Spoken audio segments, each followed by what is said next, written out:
Okay, perfect. Hey guys, this is the Marketing Perspective Podcast. I'm your host, Victor Dwyer, and this is where we get the leading experts in the marketing space and we just discuss the leading things. Today, we're going to discuss Amazon advertising, and we have Destaney on. If you are on LinkedIn and you know Amazon, you have to follow Destaney. She's amazing. She posts all the best updates out there. She does these great 5-minute tutorials where she'll go through like all these amazing videos. So you have to follow her if you don't already. Destaney, we'd love to hear more about you, what you do, and then we can just dive right into the Amazon advertising space. Let's do it. Yeah, of course. Thank you so much for having me, Victor.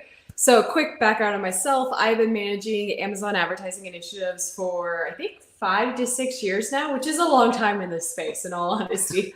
Yeah. A lot has changed over the years. Mhm. With that, I've built an agency, Better AMS, and we manage around, I think, $6 million worth of spend a month right now, and are only focused on managing ads. So, we're able to go really, really deep on what the industry's like and what to expect in the future and how much has changed in the past. Yeah, that's great. That's great. And like really diving into like the very beginning, when we went to Q4, we really saw the CPCs rise dramatically across all the accounts. So when it comes to the future of advertising and things like that, where do you see the cost going to on the Amazon ad side? And where do you see the future of Amazon advertising really going within all this? Yeah, that's a great question. So, when you're looking at Amazon sponsored ads, one thing to consider is that everyone is bidding on the same number of placements. Yeah. So, as more competition flooded the platform, more external money entered the platform, more of the largest CPG companies started shifting their budgets from retail to Amazon. We saw those costs go higher and higher and higher. And then Amazon saw how much money they were making, and they started putting a lot of value on advertising and basically saturating page one with ads. So I think what we're going to start to see is Amazon's going to have to release more ad inventory. They're probably going to have to rely on their display network and let us drive off platform ads. They're going to have to either devalue advertising on page one to give more placements to organic.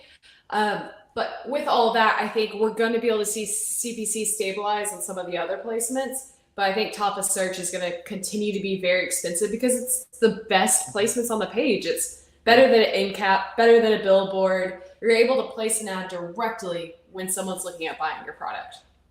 Yeah, 100%. Where do you see, we really saw last year, really the creative version of advertising really take off with the sponsored brand videos, with you can put images in your sponsored brands now, and then they're pushing sponsored display retargeting and everything Mm-hmm. else. Where do you see the creative portion of advertising kind of taking off? Like where do you see that going? Yeah, I think Amazon's pushing brand more than ever before. They see the value of Mhm. customers being loyal to a brand. They have that customer base, so now they're really wanting to build the trust and the relationship with those Mhm. customers. So I think they're giving us more assets than ever before. Yeah. Amazon Post is another good example. Ideally, Mhm. that turns into a paid placement at some point in time. We Yeah. have lifestyle images for both sponsored brands and sponsored display. And we've seen click through rates be able to increase like 300 to 400% by adding a custom image. Video Mhm. and search is another amazing ad placement on the page. Ideally, we get more of them because everyone bidding for one spot gets really expensive. Mhm. But I think they're going to push more of all of that because social commerce is such a big industry right now that if they can integrate those social aspects into what they're already doing with their advertising platform, the customers will really love it. Mhm. So curious, what has been working for you the most right now? Is like format wise on the AMS side and also like necessarily on the DSP side.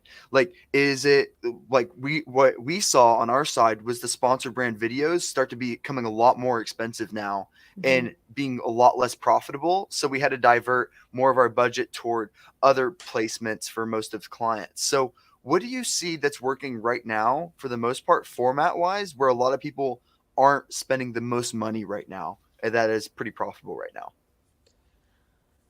I would say one of the things that we've seen work really well is just making sure you're running all of your ads together. I know it's kind of cheesy, but the more subconscious placements a customer gets to see on the page, we've seen actually does increase their likelihood of purchasing.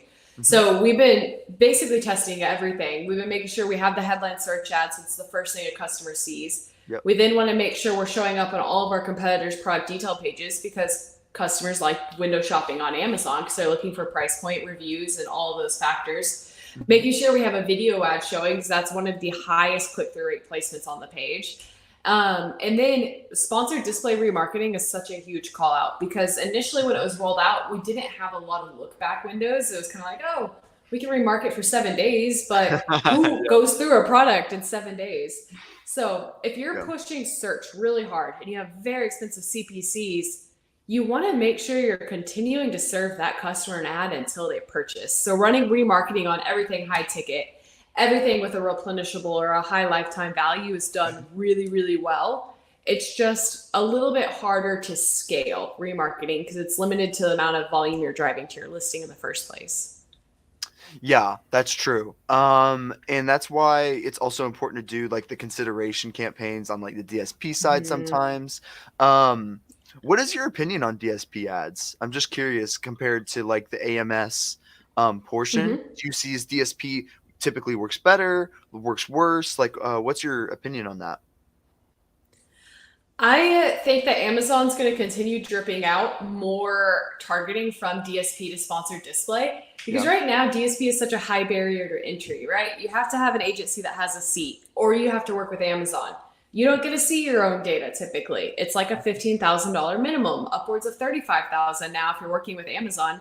But on sponsored display, it's easier to access, much, much cheaper from a budget perspective, and you have direct control. So I like sponsored display for everything bottom of the funnel, remarketing your own customers, remarketing your competitors' customers, moving up slightly into some of their audience targeting. It's fantastic. It's controllable. It's limited budgets. DSP though, if sold correctly and if expectations are set appropriately, is incredible. There's more data than most people ever realize Amazon has. And the way I like to position it is sponsored ads are waiting for a customer to come to you. You're waiting on them to type in your number one keyword and then showing them an ad. On DSP, you have the opportunity to figure out where your audience is and go out and show them an ad and force them to purchase your product. So a good example I give is, let's say I am selling a car seat for a 8 to 12 month old. I can seriously go out and target women who purchased prenatals 9 months ago and serve them my car seat ad. Yeah. And the reason you'd want to do that is because you know if they're buying prenatals, they're pregnant, and there's more than likely the possibility they could be interested in buying your product. So DSP is crazy, but expectations have to be set that it's more top of the funnel and purchase intent isn't as high. Yeah. It's more like trying to generate demand while AMS is like trying to capture that demand and kind of going in that direction is kind of what you're saying there, right? 100%. And the ROAS is going to be aligned with that. Bottom of the funnel, you're going to have anywhere from $3 to $5 ROAS. DSP, you're probably not, but if it balances out, that's what you're going for. Yeah. Yeah, 100%. And when it comes to trying to manage the cost on particular placements, a lot of people have a different perspective on these. So I want to talk about this. When it comes to phrase, exact, and broad match, do you take the exact approach where it goes like exact? Do you mix it with broad? When it comes to match types, what's your opinion on that? What do you recommend there? So from a database perspective, my opinion is going to be a little bit skewed because we typically work with very large brands. So I think our average brand size is doing around $1 million a month right now, upwards of 30 million for some of our larger brands. And with that, a lot of the focus is on scale. It's on driving a ton of impressions profitably. So we usually focus on broad, phrase, and exact. Across the board, month over month, we see broad usually drives 3 times the amount of sales. And it makes sense because you're not targeting one keyword, you're targeting multiple keywords when you run in broad, so you're going to get multiple impressions. Exact match, though, is usually around 6% better ACoS. So exact match is almost always the most profitable because you can directly control your bid to where you're showing. Broad match, drives more sales because you're covering more placements. So I almost always recommend running in all match types and focusing on scale. But if I'm a smaller seller, I'm probably going to look at exact match and just spending my budget very strategically. Got you. I gotta say, I don't think I've ever heard someone spell out ACoS. I'm used to like always saying ACoS? the word, and I was like, Uh-huh. wait, what is ACoS? I'm like, oh, ACoS, and I was like, I've never heard someone say it like that before. Michael Erickson and I talked about this earlier this week because I was saying TACOS and the industry says tacos. And I'm Yeah. like, I can't say tacos because then I think of like food and then it just completely throws me off subject. Yeah, I've heard I say TACoS rather than Uh-huh. tacos, so it's a little bit better. But I've never heard someone say ACoS before for I'm gonna ACoS. do a poll. We need to like get a micro segment of you calling me out, and then I'll post a poll on it, and we'll get to the bottom of this. Okay, we'll see what the Amazon industry says, but I've Yes. never heard someone spell it out before. Fair enough. But that's good. And then what else would you recommend that you see a lot of people like when you get into an account for the very first time? What are a lot of people not doing on Amazon when it comes to advertising or anything else that they should be doing?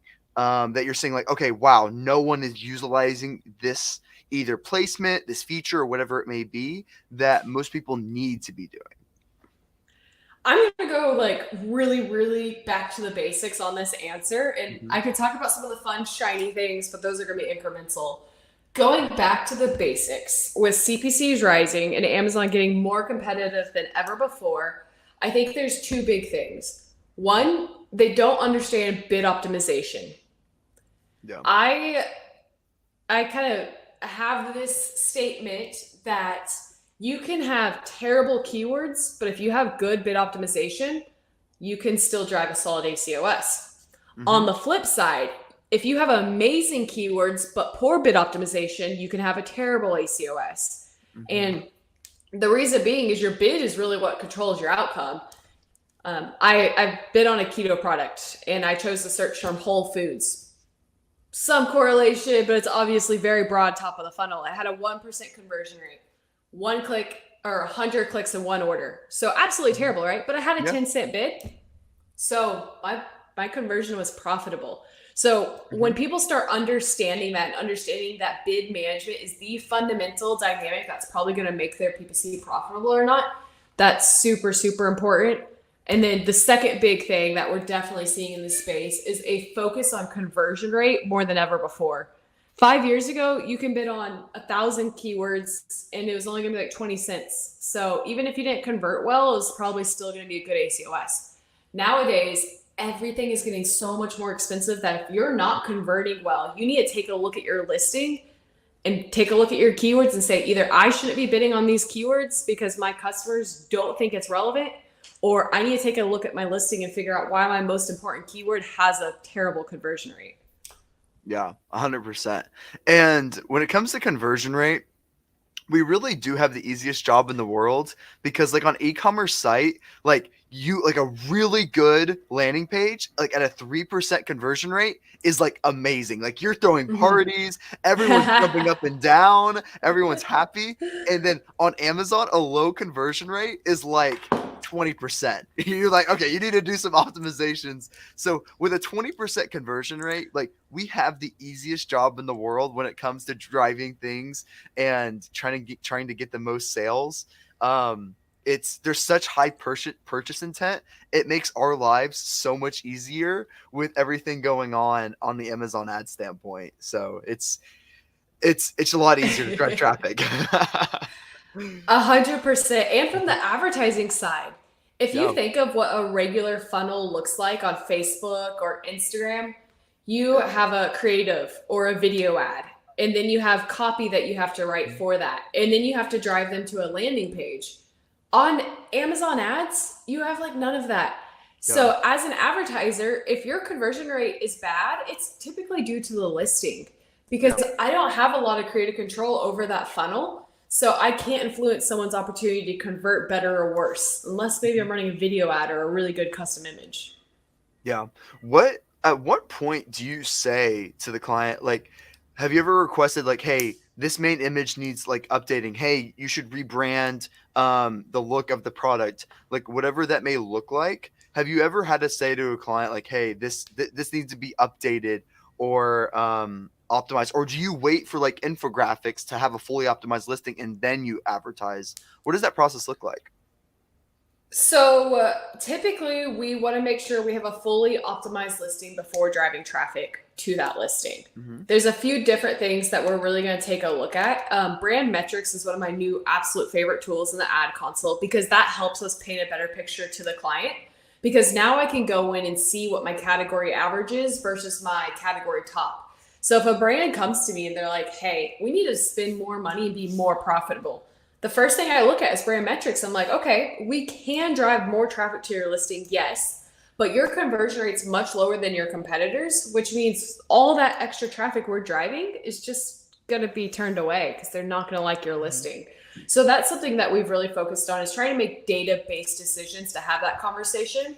Another thing we like to do is if we're bidding on the top two most important keywords, we'll focus on exact match. We'll put them at top of search. And then what we're going to look for is how well we're converting. If we convert really poorly, I will send that screenshot to the client and be like, hey, this is your number one keyword and you have a 5% conversion rate. We probably shouldn't be driving traffic until we figure out why you're not converting on your number one keyword. Yeah. Yeah, for sure.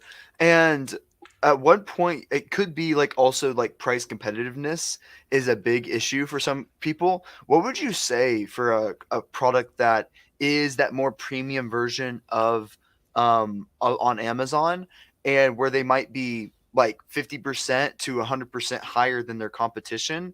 Yes, they have that higher quality, but like you said before, price competitiveness is super, super important. What would you say to that, and how would you navigate that strategy? Yeah, so there's probably three things we're going to want to look at. One, making sure your listing showcases why you are a premium product and that much better than every other product in the industry is obviously the first place to start. Secondly, you are going to have probably a little bit more margin to advertise on. Yeah. So make sure you're putting your product right in front of customers. You probably don't want to be bidding on the product detail page of every single product that's, $50 cheaper than you. You want to go ahead and capture their attention immediately at top of search because you're going to have that advertising margin to do it. And then make sure you're getting in on that automatically, because the last thing you want them to do is see a bunch of lower price products and then see your product. And then True. the third thing I would recommend is if you do have a higher price premium product, you're going to want to run remarketing, because I think there's like this misconception for a lot of us that have been PPC for a long time. We like to think that the moment a customer clicks on our ad, they're going to purchase 5 minutes later. In reality, it doesn't happen like that. I personally will put things in my cart and forget about it for a week and a half until I log into Amazon and buy something. And that's very typical of how customers react. So when you have an attribution window that long and you have a high price point like that, you want to continue to remarket your customers so that way they don't forget about you. They saw your premium product, didn't buy immediately, serve them a remarketing ad for the next 5 to 10 days until they buy. Yeah. And it also comes down to if you have one of those really high value ticket items where it requires a lot of research, like the computers, the desks, like all Yeah. these things where it require lots of research. Like typically I do all my research on my desktop to figure out what particular products I want. And then Yes. once I'm ready to purchase, I might like just do it on mobile. Like there's like certain aspects that especially for high ticket items that require a lot of research, that retargeting will be super beneficial for you to to retarget them, saying, oh yeah, I forgot to put this in my research, whatever it may be, so that way you can retarget them at any point to make sure they actually do end up purchasing your product. It's important. 100%. I mean, it'd be really awesome if everyone purchased immediately after clicking, but that's not what happens. Yeah, 100%. um and then is there any particular like strategies when it comes to like sponsored brand videos? Any of these creative placements that you have been seeing that has been working really well for clients, whether if that's sponsored brand video strategies or sponsored display strategies? Is there anything that clients have been doing to really help excel those placements? So I think Custom image on sponsored brands, probably one of my absolute favorite ad types. A lot of people don't realize the lifestyle image ad you see at the top of the page is a sponsor brand ad. You have to create your ad, select your landing page, and then you'll see a tiny little checkbox in the left-hand corner directly below where you put in your 50-character copy, and it'll say add a custom image. And you upload that and you add a lifestyle image like Victor mentioned earlier. And those ads look incredible. They take up the majority of page one. They do really, really well. We've seen, like I said, 300% increase in click-through rate from them. So take advantage of those. They show up on mobile. You have the opportunity to basically add lifestyle images, to add a product shot of your whole portfolio. If you have 5 products, pre-workout, protein, muscle recovery, all of those products can be sold in one ad. So I think that's probably my favorite. On the sponsored display side, product targeting just continues to crush if you have any form of competitive advantage, especially during tentpole events, Prime Day, Black Friday, Cyber Monday. Everyone's window shopping. Run aggressive product targeting. That does really, really well. Yeah. It seems like product targeting almost always outperforms keyword targeting.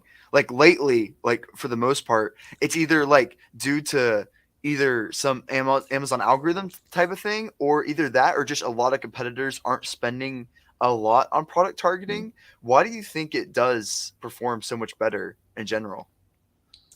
I would say because I feel as if sponsored display in itself is probably one of the most complex ad types with the least amount of education in the market on. You go into a sponsored display and you have, category targeting or audience targeting, which is then product targeting. You can then refine category targeting. You can then remarket. You can target prospects, target top of the funnel audience. And then you can also do like optimize for conversion, optimize for detail page. So I think it's just not being ran appropriately. But at the end of the day, sponsored display, product targeting is super simple because then you can actually target specific products. And if you go through and say, hey, I want to target all these products with a higher price point than me, you have such a strong advantage that it really drives a good conversion rate. Yeah. At least when it comes to the price conversion, as long as you're cheaper than your product, it will work a lot better. And obviously, like reviews is super important there. Yeah, that makes a lot of sense. So, when it comes to the listing optimizations, I don't know how deep you guys go into that. Is there anything that you see if you went to a client's page and say, "Ooh, you don't have this, we need that."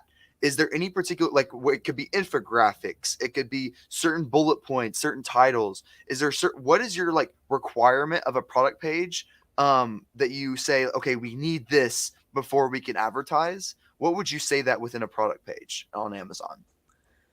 I would start with amazing imagery. This is definitely not my area of expertise, so I don't want to dive into like the SEO side too much because I couldn't tell you what's a good listing in that aspect. But the images, I will still hop on product detail pages and you can tell someone shot their, images from home. And it's like, it's the one thing that's so worth the additional investment is having amazing pictures, having infographics that are aesthetically pleasing and match your brand style guide rather than just being a white sheet with sizing. That's the number one. And then I would probably say having like A+ content directly below is also a really big competitive advantage. Yeah. 100%. And when it comes to keyword research, before like you're advertising a particular product, how do you generate your prime list of keywords? Would you say getting it from Helium 10? Would you start with broad match? What would be the basic way you would start and really get a good list of keywords for your product? So I almost always start with the keyword list we used for listing optimization.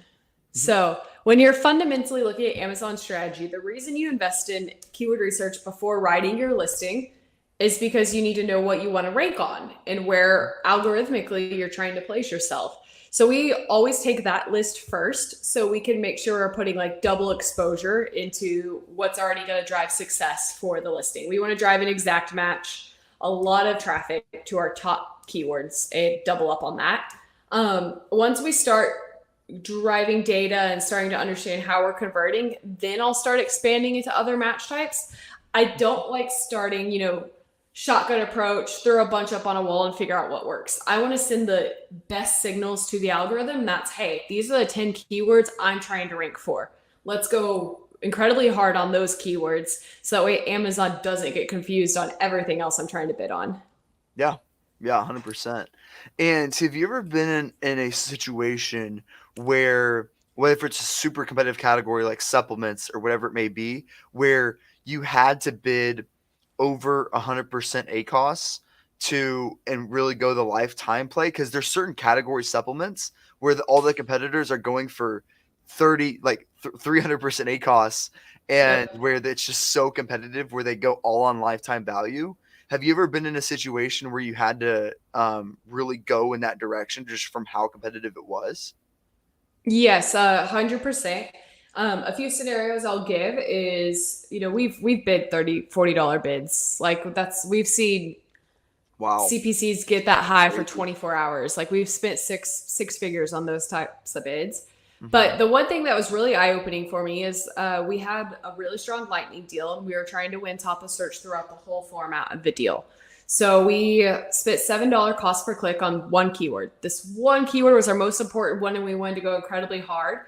So I think we spent like $50,000 in 24 hours just to win this placement. And we ended up with a 70% ACoS still because we are converting at a 36% conversion rate, advertising conversion rate. Mhm. And with that, we had a 75% ACoS. But the even cooler part of this was our organic ranking increased from placement 8, which is pretty low on the page, all things considered. You have the carousel, the video, and editorial recommendations above it. And then when we bid this much and converted so well on our number one keyword, our organic rank increased to 3, which is huge in supplements. It gives you a very large boost, and our TACOS stayed under 10%. That's great. That's amazing, actually. Or tacos. Or tacos. Tacos. Yeah, that's really good. So, what would you say to,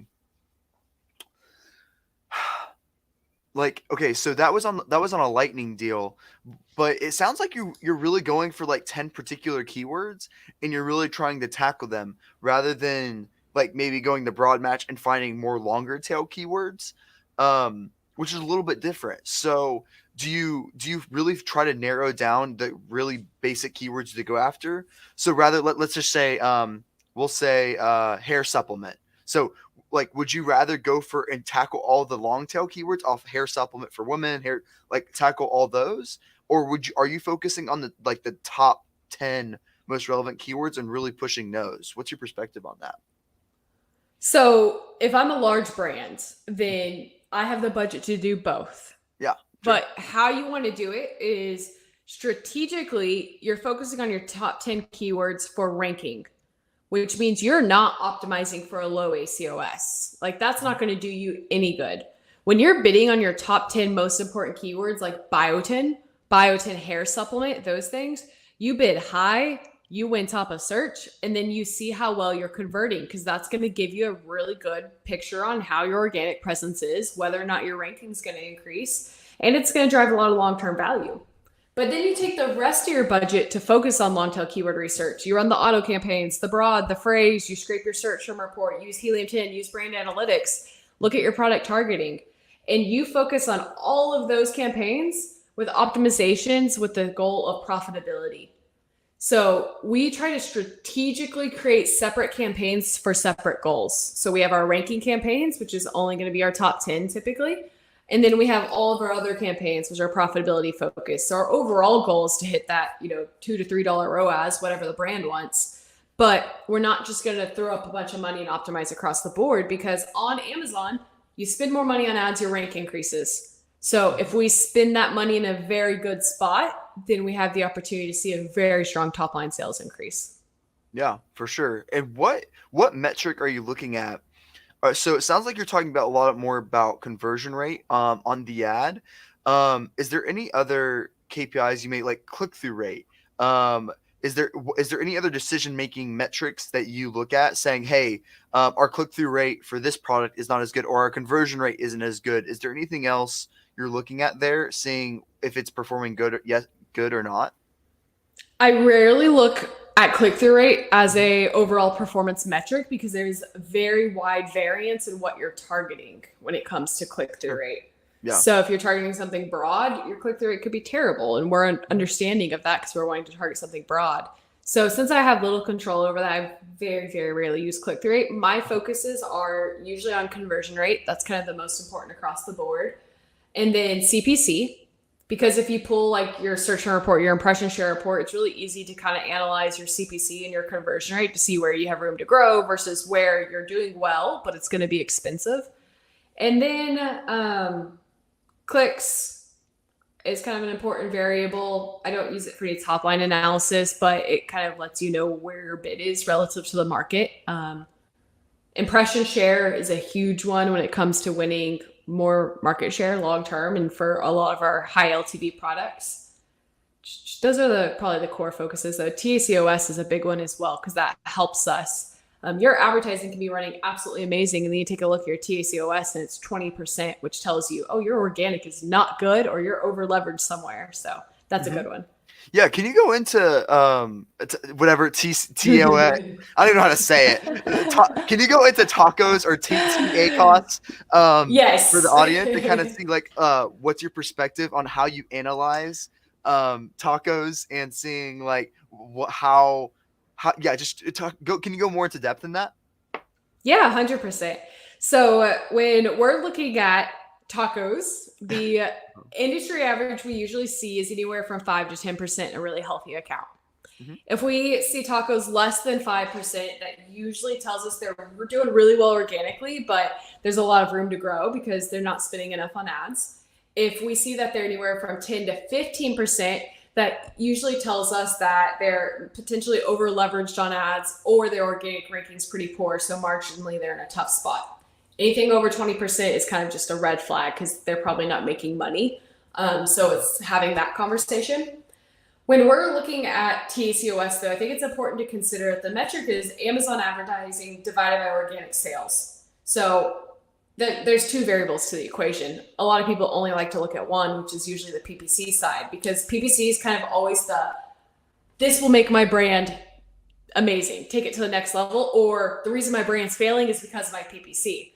But in all honesty, there's two variables. So we really like to look at the organic side and figure out what we're doing because, again, page one is so saturated. If you're not in the top 4, you're getting minimal visibility. So if a brand's ever stressed about their PPC, we have that conversation of let's type in your top keywords and see where you're at. If you're not at the top of page 1, how are you getting any visibility on your page? It's either going to come from Amazon advertising or external traffic. And if you don't have either one of those, then we need to talk about what that looks like. But that's kind of the basics for our TACoS analysis. Okay. Yeah, that's really important. And is there any other metrics? So you talked about you did dive into brand analytics a little bit there. Is there ever a scenario where the brand might say, hey, we're really focusing on like new to brand people or new to brand metrics? We get that for certain formats and placements. Do you ever look at that and bid more based off new to brand metrics? Is that ever analysis there? 100%. I actually have a video scheduled to be released next week on this exact topic because Awesome. As you mentioned, new to brand's only for sponsor brand and sponsor display. And when Amazon's classifying new to brand, they're actually looking at the past 12-month purchase history. In my video, what I'm recommending is you take a look at your search term reports and look at the keywords you're bidding on. Because if someone, let's say like Liquid IV, that's a pretty big, well-known brand. If someone wants to buy a Liquid IV product, they're going to type in Liquid IV. That's what I'm going to consider a returning customer. They know of Liquid IV somewhere. They're going into Amazon. They were very well aware of the brand. But if someone goes to Amazon and types in electrolyte powder, it doesn't matter to me if they bought Liquid IV in the past. If they wanted to buy it again, they would have typed in Liquid IV. But if they type in electrolyte powder, that tells me they probably don't have a lot of brand loyalty and they're interested in seeing what all is in the market. So when a customer comes to me and says, hey, I want to focus on non-branded traffic, that's what we look at. We create specific campaigns Broad, phrase, and exact, 100% we're going to increase the bids because we know if we have a great product and we have a strong repurchase rate, the cost per acquisition on that traffic is going to be well worth it. So we'll kind of shift our budgets from branded to non-branded. We'll make sure we're having high bids, winning top of search, and then it's still a conversion rate play. But theoretically, you can consider branded versus non-branded spend by pulling your search term report. I don't recommend using your campaign or looking at it at the keyword level because a lot of people will bid on their keywords in broad. And then if you pull their search terms, you realize that their broad is populating for branded still. Yeah, true. It's definitely important to break. We always break out our branded and non-branded, like super defined, because when we look at basically the way we look at data is we look at it by format. So whether sponsored display is working, and if you look at the keyword targeting, you're like, wow, keyword targeting is working so good, and then it's all branded. Yep. And so you obviously we have to break that out and say no. Once you look at it non-branded, product targeting looks a lot better, looks a lot sexier to have product targeting rather than the keyword targeting because of that non-branded and branded keywords. And that's why we also tell clients like, hey, we can target your branded search term and it looks great on paper for us. Yep. Like it'll make us look, wow, we have a 9% ACoS. Great. Yeah. Yes. We have a 9% ACoS. We're doing great for you. And in reality, we're not increasing top line sales. And even though that doesn't make us look good, it doesn't matter. Like I want to say, hey, we're increasing your sales as much as possible. I don't care if it makes us look good or bad, no matter what. Yep. We want to increase your sales. So that's what it's a lot more important to have that breakdown of non-branded and branded search terms to see your actual performance. 100%. And that's like what we see with the auto campaigns and the broad and phrase match. So an example I'll give is if you bid on protein powder and broad and you look at your data from the campaign level or even from the keyword level, you may say, hey, protein powder and broad match has, a 10% ACoS. This is running amazing. Increase my bids. And then you go and you look at your search term and you realize where you're showing is for, muscle milk protein powder. Yeah. And you're like, okay, this whole time it was actually only showing up for a branded term, even though it looks non-branded because that's at the keyword level, but you ran it in broad match or through an auto campaign. So always recommend going through and negating your brand name from your non-branded campaigns, or else there's more than likely you're still spending on branded without realizing it. Yeah, 100%. And when it comes to analyzing that, are usually we use a dashboard to like break it down, like make it where it's like automatic. What's the easiest way for you to approach that? Is it via dashboard? Is it via just downloading the report itself? What would you say is the best way to analyze those keywords? So what we typically recommend is pulling your search term report because that's going to be like the fundamental data that's going to tell you the full story. Yeah. So we download the search term report for every single match type and then analyze our branded versus non-branded spend that way. Okay. Yeah, that's great. Okay. And then back to where is there any other future play that you see Amazon going in a direction? Any particular trend that you see on your accounts, whether if it's like sponsored display or anything else that you think Amazon is going to further like prioritize or push or whatever it may be? Is there any future play that you see there that Amazon's kind of trending toward and think that they're going to push more either this year or in the future? With on-platform ads becoming more pay-to-play, I expect to get more off-platform ad inventory. So we've all seen the rollouts of you can bid on ads on Twitch through sponsored display. Yeah. It's not going to be absolutely amazing performance yet, but it's going to get better. I expect to get a lot more opportunities to take advantage of Amazon's wide display network and run more ads that way through sponsored. So that's kind of the bet I'm making is just more off-platform traffic, potentially maybe being able to run video, OTT completely through advertising console, possibly being able to take advantage of social because they're pushing social integration with post followers and a feed. Those are the biggest things. Yeah, and you're really right about being at pay to play.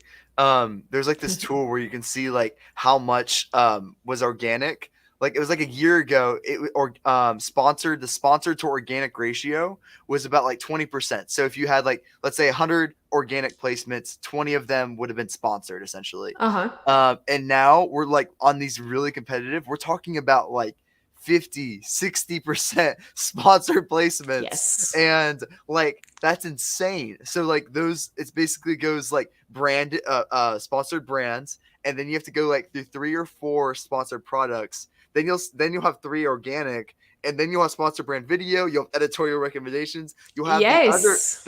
Like the other highly editorial. rated carousel. Yeah, Yeah. like yeah, that's this other random carousel for the category, and then you have the rest of the organic. You have like 4 more organic, and then you'll have sponsored again. Yes. Like It's that's crazy. insane. And if you're on mobile, you have to be doing this in order to get the organic. 100%.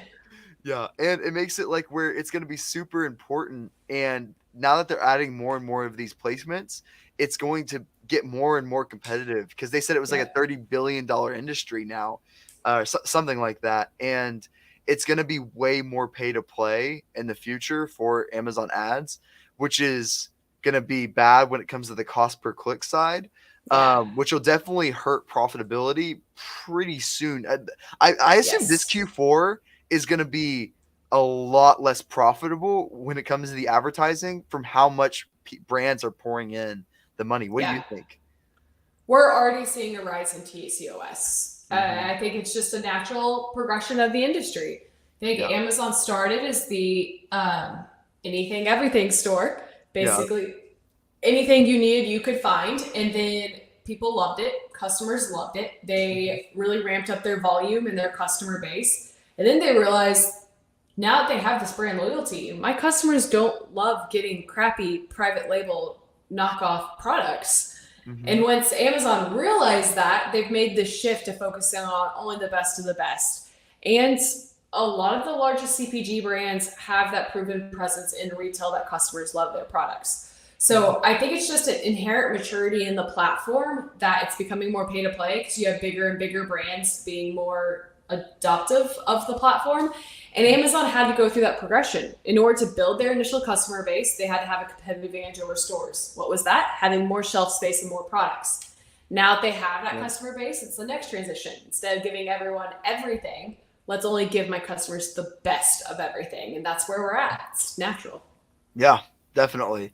And also, when it comes down to it, it's also brand is like one of the most important things that we're seeing now, because like anyone can knock off your product when it comes to like Chinese resellers, like all Yeah. these different brands that just kind of mimic your product and do it at a cheaper price point because they can. Um, Yep. and almost anyone can do that because it's getting that competitive on Amazon. So it's really important to have like do that brand game and like really try to differentiate yourself on the brand level, so that way people go, oh, rather than just having a Chinese shoe, I want a Nike shoe, whatever that Yeah. may look like. Um, Yep.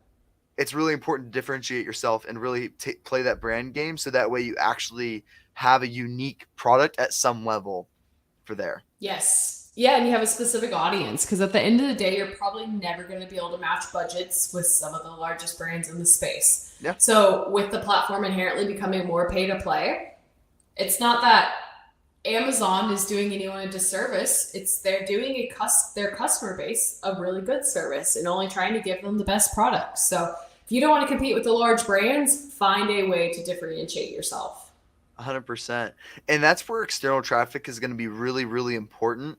Like, because with the rising cost, that we saw that during Q4, basically we try to give clients as many levers to pull as possible. So if Amazon ads gets too expensive, to say, Victor, we got to divert budget to other places. And Yep. that's where a lot more brands are having that TikTok conversation, especially within the last 3 months, where we're like basically launching on the TikTok influencer and TikTok ad side, because it is so Uh-huh. cheap, so much cheaper to get that additional brand awareness and sales, rather than the Amazon advertising side. Because yes, Amazon ads will give you a very high conversion rate on that side, but as it starts to become more and more expensive and more brands start to pile in more money there, it's going to be less and less profitable, which means you have to pour money in other places, just Yeah. naturally. Yeah, I think we're going to see a shift to like cost per acquisition focus. In that, yeah, your conversion rate may be 10 times better on Amazon. But if you're paying 20 times as much, maybe it's worthwhile shifting that budget elsewhere where your conversion rate's going to be lower, but your costs are so much lower that you can make up for it. I think that's the direction Amazon sees as well, because they're releasing attribution in so many different aspects of us to be able to track our data. Yes, and thank God they released the Amazon attribution and they put it in the Amazon advertising console. I can't tell you how annoying it was to like have go through that external website to Amazon attribution, and you had to like get a separate Yes. login, and like I couldn't Every even use it. But yes, it was very frustrating. But now it's in the Amazon ad console. They do the brand referral fee.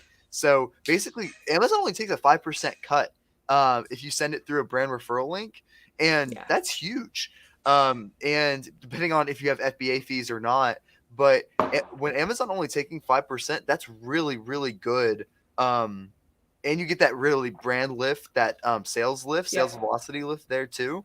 So that's huge. That's a huge Yeah. opportunity there for most brands. 100%. And now that they're accepting of it, it makes it a lot easier. Yeah, yeah, and I think Amazon knows that's why they see that they give the big increase in sales lift, because they want people to put more external traffic and more emphasis to send that external traffic to Amazon. Yep. Like for example, if you type in the keyword bed sheet on Amazon and purchase it, you'll see a slight increase. But if you type a keyword on bed sheet on Google and buy it through Amazon, And you'll then, see a huge rank increase. So yeah. like Amazon literally is prioritizing other like Google more than their own search, like their own search Yeah. platform, which is crazy. But that is literally how they're ranking it, and it's very interesting to see them do that. It's For fascinating. sure. And is there anything else trend wise that you see that other advertisers need to be doing on Amazon, whether if it's related to formats, if people need to be using more videos, you said sponsor displays have amazing formats, and you said most people are doing sponsor display wrong. So is there anything else that you recommend there? Like whether if it's a particular image in sponsor display or anything else that a lot of brands are doing wrong that they need to be fixing? I don't know per se that anything that anyone's doing wrong. I would say to continue investing in sponsor brands video. I think they're going to make some changes there that are going to work in our favor. So sponsor brands videos, higher barrier to entry because you have to have a professional video done for a single ASIN. That's always been a hard barrier to entry. I expect us to get the opportunity to drive to store pages, which will make video more scalable. We've already seen it being beta tested on the platform. Every now and then you'll see a video ad on the product detail page and the link will actually go to the store. So what that tells us is we should be getting the opportunity pretty soon to run a video ad to multiple products. So that means we can go to our videographer and give them 3 products and make a video for 3 products instead of 1, which is going to make that a little bit less expensive, more similar to a sponsored brand ad, more opportunity to drive sales across your full brand portfolio. So I think that is going to be really big. So anyone who's been like sitting back and not wanting to create video assets because it's expensive and that the CPCs are increasing now, I would go ahead and get them done. Even if it's just a slideshow presentation. Those have still done really well. We split test professional commercial grade videography with the kind of cheesy videos Amazon will make you. Yeah. And they performed within like a 5% click-through rate of each other. And that's because I don't believe a customer on Amazon wants to see a full commercial. They want to see something that tells them what the product is, it drives them to purchase. Like we get professional commercials everywhere. Why would I want to see one while shopping? It's more of like disruptive. So if I can see something more organic and natural that looks like my product detail page, we've seen those do really well. And guys, it's 2022. If you do not have video assets like already, like at least in the process or not being done, like that is like the minimal thing that you need now. It's like almost a requirement because like yes, images are important, but having video assets that actually like benefit you, like and actually get in like videos of your product is like crucial now. And it's not even that expensive. You could do that slideshow like exactly what you were Yes. saying. And we see the same thing on the social media side too when we run external advertising like on Facebook. If you get a commercial grade advertisement, but you compare it to user generated content, like with someone just Uh-huh. grabbing their phone and recording themselves, like the literally the worse the user generated content is, the better it performs. So if you get someone with horrible lighting, horrible everything, it will outperform like the best $10,000 commercial you can do. And for clients, they say, Victor, you don't know what you're talking about. Like, we're going to, like, I say, okay, we'll A B test it. And we always do it. And clients go, once clients see the results, they go, wow, Victor, you might know what you're talking about now. And like, yes, I know what I'm talking about. User We've generated had content always a performs. lot of data. Yes. I have a lot more data at my disposal than you do. So I know what's going to perform better. So that's what I always tell clients, but they can't believe it that like a crappy video like of someone recording on their phone just Yep. just absolutely blowing it out of the water rather than their $10,000 video that they created. It makes me Yep. sad to see that, which I can understand, but yes, it's crazy to see those type of results. It's more authentic. It It really is. is. It's more authentic, and it's funny you say that because it's like that psychological bias that the more you spend on something, the higher quality you want to think it is, and the better it will perform or whatever. It's the Yeah. exact same bias here. Like, don't be afraid to test. And I think like if we close out with anything on the PPC side, on the conversion rate side, everything you see, it's make data-based decisions. Like, don't let your own bias towards your brand cloud the direction you need to go. I think like we have more data than anyone's probably ever ran a business before. I mean, we have assets to like how many people are viewing our stories, like how many people like this, your conversion rate, your click through rate, and it can be majorly overwhelming, but it can also allow us to make a lot better decisions if we rely on it. True. Yeah, that's a good point. So we're about to wrap up. Is there anything else that you wanted to bring up or make sure you communicate? You already talked about your new to brand metrics video coming out. That'll be exciting. Is there anything else that you're excited for? You're going to the Prosper Show. People will obviously find you there. If you are in Amazon, everyone is going to the Prosper Show. We know that for sure.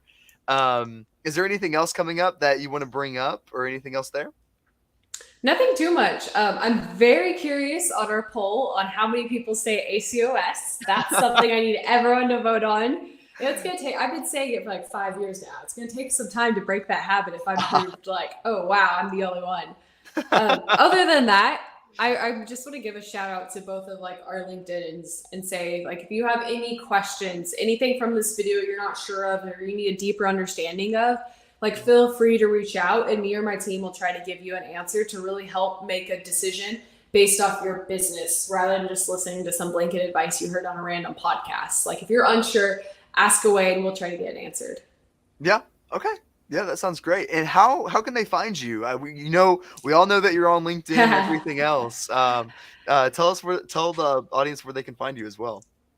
We have a YouTube channel, Better AMS, where we do more specific in-depth walkthroughs. And then if you're interested in reaching out and contacting us, check out betterams.com. Cool. Thank you so much, Destaney, for hopping on. That's all we have time for today. This is the Marketing Perspective Podcast. Thank you guys for listening, and we will talk to you later. Thanks, guys. Thank you.